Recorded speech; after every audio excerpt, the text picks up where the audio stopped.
Kisah mualaf Sharifah Carlos, agen misi untuk menghancurkan Islam yang takluk pada kebenaran.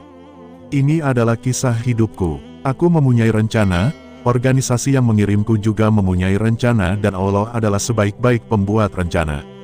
Ketika remaja, aku sudah tertarik dengan kelompok yang berisi orang-orang yang membenci Islam. Mereka ini mayoritas bekerja di Departemen Pemerintahan Negara dengan satu agenda khusus yaitu menghancurkan Islam. Mereka memanfaatkan posisinya untuk mempengaruhi kebijakan negara Amerika terhadap semua yang ada hubungannya dengan Islam. Salah satu anggota dari kelompok ini mendekatiku. Dia melihat potensi dan semangatku, kemampuanku berbicara di depan umum dan kepedulian untuk menyuarakan hak-hak perempuan.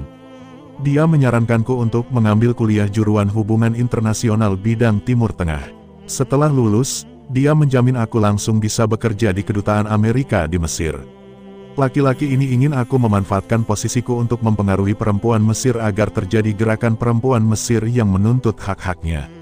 Menurutku ini ide yang bagus. Aku melihat sendiri di TV, perempuan Mesir dalam kondisi ditindas dan tertindas. Aku ingin menyelamatkan mereka dengan kebebasan menuju cahaya kebebasan abad 20. Berangkat dari niat ini, aku pun mendaftar kuliah dan memulai pendidikanku. Di perkuliahan, aku belajar Al-Quran, hadits, dan sejarah Islam. Aku pun mempelajari cara memanfaatkan pengetahuan ini untuk merusak Islam. Aku pun mengasah kemampuanku untuk mengolah kata agar seolah-olah merekalah para perempuan Mesir yang mengucapkannya. Karena sungguh, kata-kata adalah senjata yang sangat berharga. Tapi semakin aku mempelajari Islam, aku semakin penasaran. Dan ini cukup membuatku takut. Untuk meredakan rasa takut ini, aku pun mengambil kelas kekristenan. Aku memilih kelas yang diajar oleh profesor dengan reputasi bagus dan mempunyai gelar Ph.D. di bidang teologi dari Universitas Harvard. Aku merasa berada di tangan orang yang tepat. Dan ya, aku memang berada di tangan orang yang tepat, tapi bukan seperti yang aku bayangkan. Ternyata profesor ini adalah penganut Kristen Unitarian. Dia tidak percaya pada keyakinan Trinitas apalagi pada ketuhanan Yesus. Sebaliknya, dia malah percaya bahwa Yesus itu adalah seorang nabi. Kata-kata adalah senjata yang sangat berharga.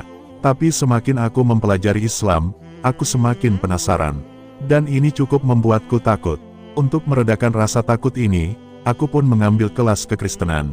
Dia membuktikan keyakinannya ini dengan mengambil Bible dari sumbernya dalam bahasa Yunani, Hebreu dan Aramaik.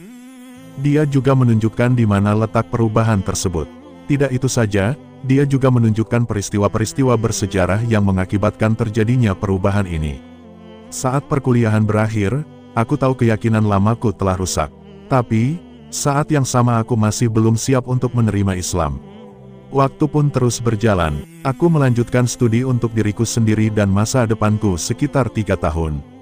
Selama masa-masa ini, aku selalu mempertanyakan keyakinan Islam ini pada Muslim yang kutemui. Salah satu Muslim tersebut adalah laki-laki anggota dari Asosiasi Pelajar Muslim.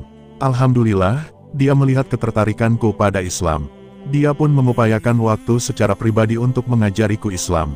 Di setiap kesempatan yang ada, dia selalu berdakwah padaku. Semoga Allah mengaruniakan pahala padanya. Satu hari, laki-laki ini menghubungiku. Dia memberitahuku bahwa ada sekelompok Muslim yang datang mengunjungi kota tempat kami tinggal. Dia ingin aku bertemu dengan mereka. Aku pun setuju. Kami bertemu habis Isya di satu ruangan yang berisi minimal 20 laki-laki di dalamnya. Mereka menyambutku dan mempersilakanku untuk duduk. Di depan, aku berhadapan dengan seorang laki-laki Pakistan yang berusia cukup lanjut. Masya Allah, bapak ini benar-benar menguasai materi Kristen dengan baik. Kami berdiskusi tentang berbagai hal baik dari Bible dan Quran hingga subuh menjelang. Di titik inilah, dia melakukan sesuatu yang belum pernah dilakukan siapapun sebelumnya. Dia mengundangku untuk masuk Islam. 3 tahun aku mencari dan mempelajari Islam, belum ada satupun yang pernah mengundangku untuk masuk Islam. Aku diajari tentang Islam, berargumen tentangnya bahkan menghina agama ini tapi tidak pernah ada sebelumnya orang yang mengundangku untuk masuk Islam. Jadi ketika bapak ini mengundangku, rasanya seperti gayung bersambut. Semua terlihat masuk akal. Aku tahu bahwa inilah saatnya. Aku pun tahu bahwa inilah kebenaran jadi aku harus membuat keputusan. Alhamdulillah, Allah membuka hatiku sehingga aku pun berkata, ya, aku ingin menjadi Muslim. Saat itu juga, Bapak ini menuntunku mengucap kalimat syahadat baik dalam bahasa Inggris maupun dalam bahasa Arab. Aku bersumpah demi Allah, saat mengucap syahadat itu ada sensasi aneh yang kurasakan. Rasanya beban yang sangat berat dan besar di dada ini terangkat. Aku pun menarik napas panjang seolah baru pertama kali itu aku bisa bernapas. Alhamdulillah Allah memberiku hidup yang baru, bersih, dan kesempatan untuk masuk jannah. Aku berdoa agar seumur hidupku hingga akhir nanti aku pun mati dalam kondisi sebagai seorang muslim. Amin.